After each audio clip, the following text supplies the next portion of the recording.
Okay, listen. They say on paper I'm a landscaper. They say on paper I use words to construct landscapes like Pangea.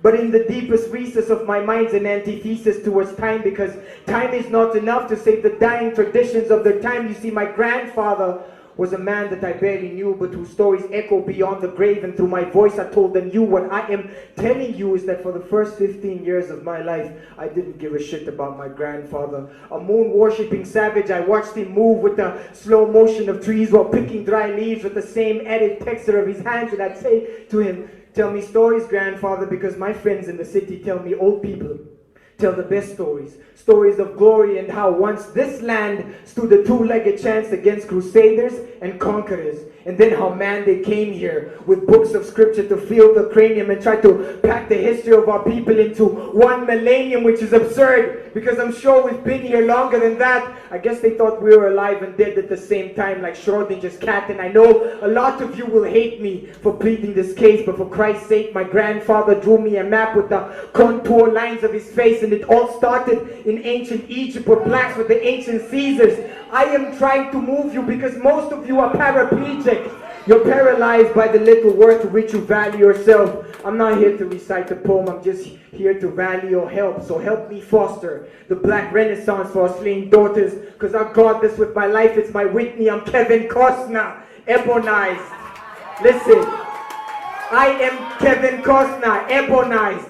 But never say that this is urbanized, because these are oral lessons from the village that I heard and chose to memorize. So sing songs for the dead, I say. But life is a collection of suppositions, and so I make everyday decisions in accordance with African superstitions, like don't eat while you stand or you'll never build a house, and rubbing wet sand in your hand is one of the remedies for drought. And when uncertain, consult with the ancestors, and there can never be any doubts. These words for metaphors. Metaphors that should ideally latch on, be passed on from the first son to the freaking last born, until we all mispronounce English words and Western Africanize the accent to show our disapproval of the albinization of Michael Jackson. We lost traction as a race, but I'm here to bring it on course.